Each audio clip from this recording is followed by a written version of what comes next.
This ain't your grandpa's Harley Davidson.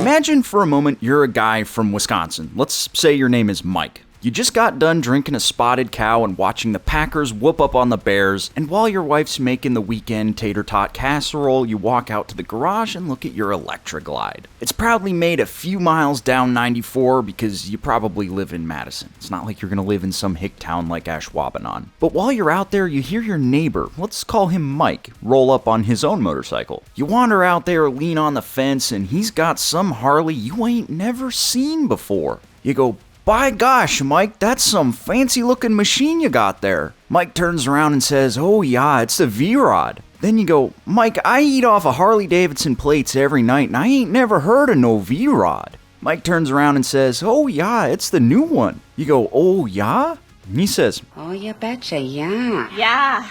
See, it turns out the folks at Harley got sick of a bunch of VMAX guys flexing on them and giving them wedgies all the time, so they flew to Germany, kidnapped some Porsche engineers, and stuck a wedge of Munster to their head and told them to get to work making a street-ready motor based on the lessons they learned from the VR1000, which, quick tangent. See, Harley, you made a sport bike before. Why can't you do it again? What the f***? I'm not the one taking crazy pills, you are! Harley isn't really forthcoming about how integral Porsche was to the development of the V-Rod. They worked together in the 80s on Project Nova, which was aimed at producing V4 and V6 motors, but then Harley saw some sexy trike riding down the other way or something and it didn't happen. But Porsche was involved in the development of this motor in some way, so the Germans did what the Germans always do and annexed the Sudetenland. I mean, they took the VR1000 motor and they made it better. They bumped what was a race-only motor from 1000 cc's to 1131 and detuned it slightly with a new redline at 9000 RPM versus 10,500-ish. The first Revolution motor put down 115 horsepower, which marked the first time that Harley had bigger horsepower numbers than torque numbers. I think, probably. I mean, it's a good guess. Then Harley strapped those Porsche guys to a Holstein and sent them packing. Harley built the frame, socked the gas tank under the seat, and put the airbox on top of the motor. They also raked it out and slapped a 240 section rear tire on it because corners are for girls. It's also worth pointing out that Harley made the most stealable motorcycle ever. It doesn't even need a key to turn it on. Harley pulled a Triumph and printed out a bunch of V-Rods. There's the VRSCA, the VRSCB, the VRSCR Street Rod, the VRSCD Night Rod, the VRSCAW, the VRSCDX, the Night Rod Special, the VRSCF Muscle, the VRSCSE Screamin' Eagle CVO V-Rod. There's so many of these fucking names. The VRSCR SE2 Screamin' Eagle CVO V-Rod 2, the Screamin'est Eagle, the VRSCX, and the manliest motorcycle ever, the VRXSE Destroyer. This one is the Street Rod, which was the first to feature Showas, Brembos, a steeper rake, mid-mountain controls, and a 5-gallon gas tank so that Mike wouldn't get stranded anymore. That is, unless the ultrasonic fuel level sender went out, more on that later. This bike puts down 120 horsepower and 80 foot-pounds of torque while weighing in at 655 pounds. For context, the V-Rod's mortal enemy, the Yamaha VMAX, made 120 to the wheel no matter what the commercials claimed, and it weighed 631 pounds, while also having a carburetor that I know from personal experience hate you, so mark this day, Harley was truly competitive, until 2009 when the VMAX went on steroids and started pushing 200 horsepower. But here's the coolest thing about this V-Rod. You can win it. That's right, this is the next giveaway bike on the channel, Harley's crown jewel or redheaded stepchild depending on who you ask. I've teamed up with Fan of Them to give this thing away. They're a veteran-owned company whose sole goal is to help creators. Now, in case you're curious how you've been helping the channel out, if you've been participating in these giveaways, this is the third motorcycle that we've given away. This is the third one I'm making content with. We started with a Diavel, we just gave away a CB1000, and now we're giving this thing away. I've been making content with these bikes that I wouldn't have otherwise been able to do. That's thanks to you, and that's thanks to fan of them. So if you're interested, click that link down in the description below and get yourself entered. The giveaway is open now until June 15th at 11:59 PST Pacific Time. So you've got yourself a little bit of time, but don't miss out. Now with all that done, let's get on the road. Now, I'm not gonna lie, this is my, second real attempt to take this thing down a twisty road, but I've already fallen in love with how good the handling is on this motorcycle. You really wouldn't expect it given the weird tire sizes and how long the wheelbase is on this motorcycle. So I would have really thought that this thing would handle kind of bad, honestly. Or if it handled well, that it would be slow. Usually when you've got a tire that's that far out in front of you, the handling is pretty ponderous. And I'm happy to report that maybe it's a little slow side to side, but it's not bad. It really does just kind of move. It's not, naked bike fast or anything like that, but it is quick enough side to side that honestly, I kind of want to take this to a racetrack. I really do. I think that's the best thing I could say about the handling on this motorcycle, is that you're not going to hit the limits of what this thing can do out on the street. And then if you want it to go, you get it north of 5,000 RPM, and it's just like, okay, we're there. And then you get to 6.5, and it's like, we're going, man.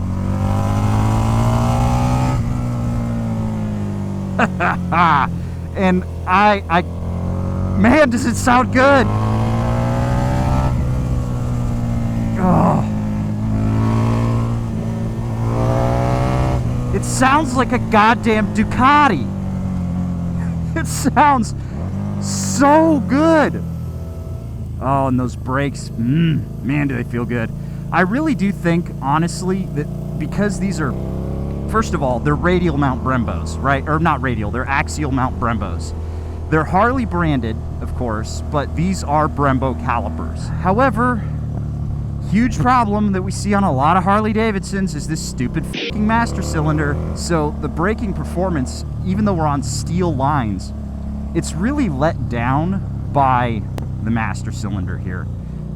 It is consistently the weakest part of Harley Davidson braking performance, and I really wish that they would get away from it, because when you really get to yanking on it, this bike stops so fast. But it's just numb. It's not very communicative. Another really bright spot for this motorcycle is the transmission. The transmission feels so good up and down. It responds really nicely to some good rev matching. It also clutchless shifts so well. It's not Kawasaki smooth. Like, Kawasaki's consistently the best clutchless transmission feel I've felt on any motorcycle. And this, it has a little bit of the Italian problem of having a difficult neutral to spot sometimes. But, going around this corner, click up, ready to go. I mean, it is a very good transmission. It is such an aberration in the Harley world. I'm stunned. I'm consistently floored by this motorcycle. I put it in a corner, and it's like, yeah, turn harder. I get it in the straights, and it's like, yeah, accelerate harder. I get into a corner, and it's like, yes, brake harder. This is very clearly a performance machine, and you wouldn't know by looking at it, man.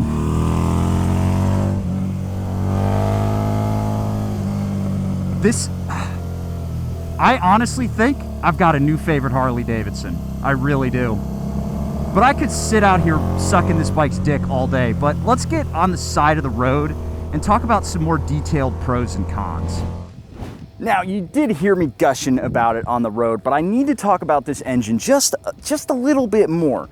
The biggest thing that I want to shout out here is how linear the power delivery is. This bike does have a fuel pack on it, so it is tuned, but the throttle feel on this is just so good. The power is linear, it's predictable, and even though you don't really feel like you've got a ton of torque down low, it really starts to come alive north of like 5,000 RPM. The power that's on tap here is so eminently usable. But we gotta talk about some bad stuff on this motorcycle. You heard me mention it on the road. I gotta call it out again, this master cylinder. I know this is almost 2 decades old now, but Harley Davidson, you are still using this master cylinder.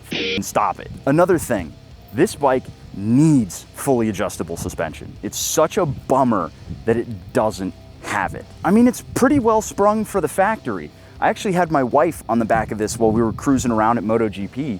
She was really comfortable, the bike still felt great, but with a bike this high performance, I want to be able to adjust the suspension to my needs. Next one is gonna be one that's either a pro or a con depending on where you sit, and that is the looks. Me personally, I have always adored the lines on the V-Rod. There's something so kind of 80s nostalgic muscle car about it, the way the lines are so rounded and sort of scoopy. I really love the intake cover here for the radiator, the way it's set up. It just looks really classic. It's a very, very good looking motorcycle.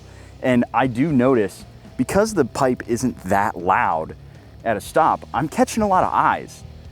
That to me means that people are looking at this and they're like, damn, that's a pretty cool motorcycle right there. Another definite con on this bike, tires. Man, why does Harley Davidson always put weird tire sizes on their motorcycle? This is supposed to be the sporty one. What's it doing with a 19-inch front end, man? You're limiting your own tire options. One of the funny things is about this, you can actually get something like the Continental Trail Attack 3, which would be a better road tire than what's on here right now. I get on the gas and I feel that rear tire spinning up. It's not because it's old, it's just because it's too hard. It's meant for a cruiser. That's not really what this bike is. Now let's talk about the ergonomics really fast. This one's weird because a lot of V-Rods have the pegs out here. That's not where I would want it on this motorcycle. Harley Davidson, for the first time ever, I think, decided to put actual mids on their freaking bikes. It's unreal. This bike has mids. They're where they're supposed to be if you're doing sporty riding. It feels so good and it feels so wrong at the same time because it's Harley Davidson. My feet should be out here. What the fuck are they doing underneath me where they're supposed to be? Now I know a bunch of the cruiser dads out there are gonna be like, well, that means that you can't ride that thing for all that long. Bullshit, man. You can ride naked bikes all day, and this is a naked bike seating position. It is super comfortable. However, the one thing that is gonna keep you from riding this thing all day, gas. And in fact, why don't I just show you?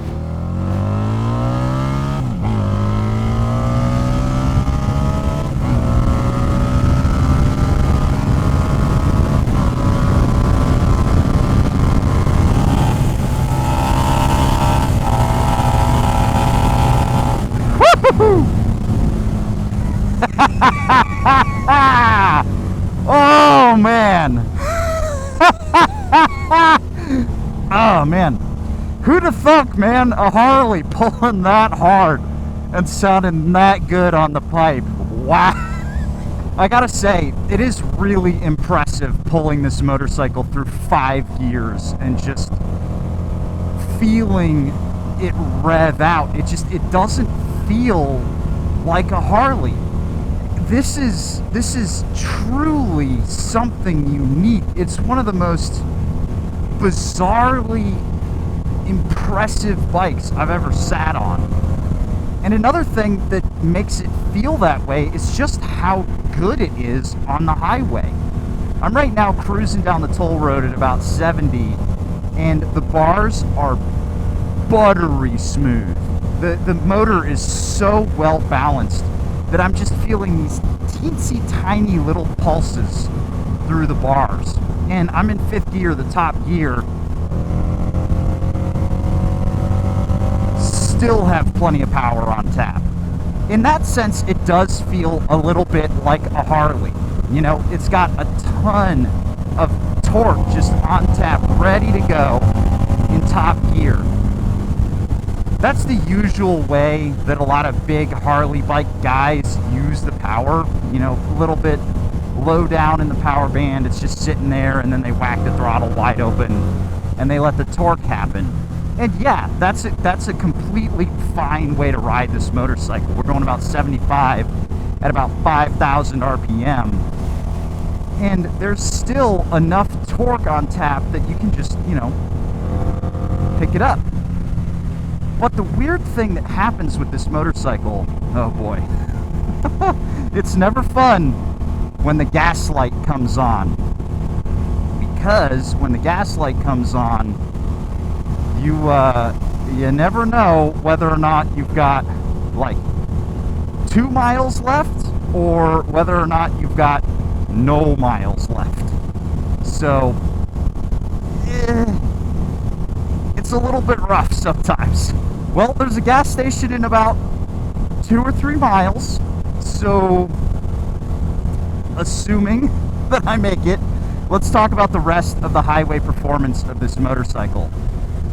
It is very comfortable. Even though that my feet are pulled back, my feet are in the standard sporty position, right? This is where you want your feet to be if you're on a sport bike. But it's not uncomfortable. I can also appreciate how this motorcycle has the bars and the clock really far down low, so that while I'm riding at highway speed, my head is in completely clear air. Please, dear God, gas tank, just hold on just a little bit longer. We're almost there. We're almost there. Now, I have done a little bit of research on this motorcycle, just because, and it does turn out that the level sender is a relatively common failure point on this motorcycle. That's a bit of a bummer. I'm going to look into seeing how fixable that problem is, but I'm sure there's an aftermarket solution. Alright, that is very full, and it took 2.7 gallons, so I had almost half a tank left. That is definitely the sender having some issues. But that is one of the beauties of the street rod iteration of this motorcycle, is I've got more gas range than most other guys on V-rods. And that's handy because, as you saw at the beginning of this clip here, it is really hard. It's really hard to be easy on the throttle with this. This is genuinely an outlaw motorcycle. It is very fun to do pulls on.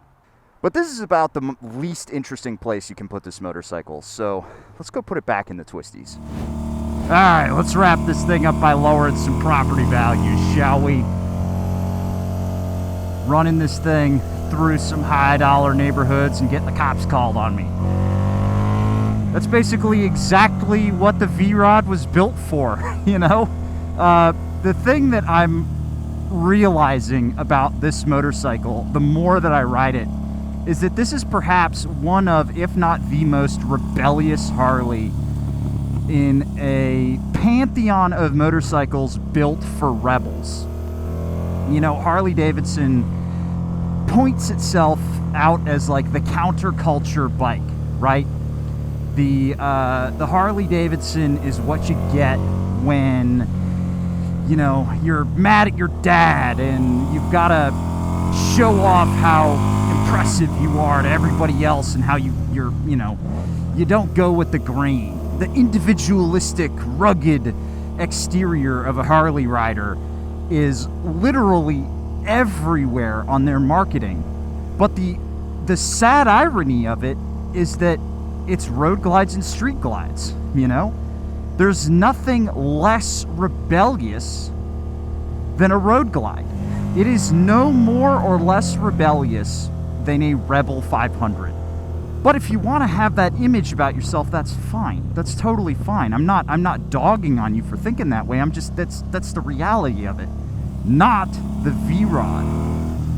And in that sense, That makes this the most rebellious Harley Davidson. The fact that I can be over here, going through a corner, all crossed up, leaned over, and feel like I've got more lean to give, you know? The fact that I can go through these corners and be like, you know what? I really want to know what this thing feels like around Coda.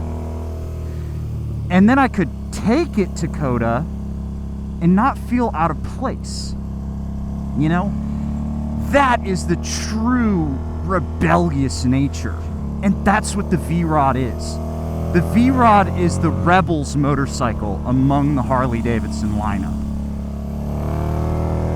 It's the one designed for somebody who wants to buck the trends of what makes a Harley a Harley. But they still want the premium fit and finish of the motor company, because no matter what you say about Harley Davidson, and you could say a lot about their motorcycles, that they are overpriced, that they underdeliver on power, the one thing you cannot say about a Harley Davidson is that they are low quality bikes. Harleys are some of the best fit and finish you'll feel on a motorcycle ever. For the price, they damn well better be, right? And this motorcycle is everything that you would want from that premium feeling Harley Davidson. You know what I mean? I don't know, man. This is the spirit that I want out of a Harley Davidson. This is the riding experience that I want out of a Harley Davidson. If they could just make another one of these. And I guess in a sense, the Sportster S is a little bit V-Rod E. It's not as big, but I'd love to see them take that 1250 and resurrect the V-Rod nameplate. But in the meantime, if you are interested in winning this motorcycle, click the link down in the description. You have until June something, it'll be on the screen, to get yourself entered to win. This is a truly unique motorcycle. I've given away 2 other motorcycles, the Diavel and the CB, and this is the best one we've got. I swear. If I could enter and win this bike, this is the one I would rather have over a Diavel. And I know my buddy Don, who's a Diavel simp, is going to be mad at me for saying that. But this thing, there's something about the V-Rod, man. There's just something about this bike. Link is down in the description below. Get yourself entered to win. You will be directly supporting the channel and the shenanigans that I do here. And I'm gonna continue to lower some property values. I'm gonna continue to be a bit of a hooligan, because that's what this bike is for. It's exactly what this bike is for. Catch you guys in the next one. See you later.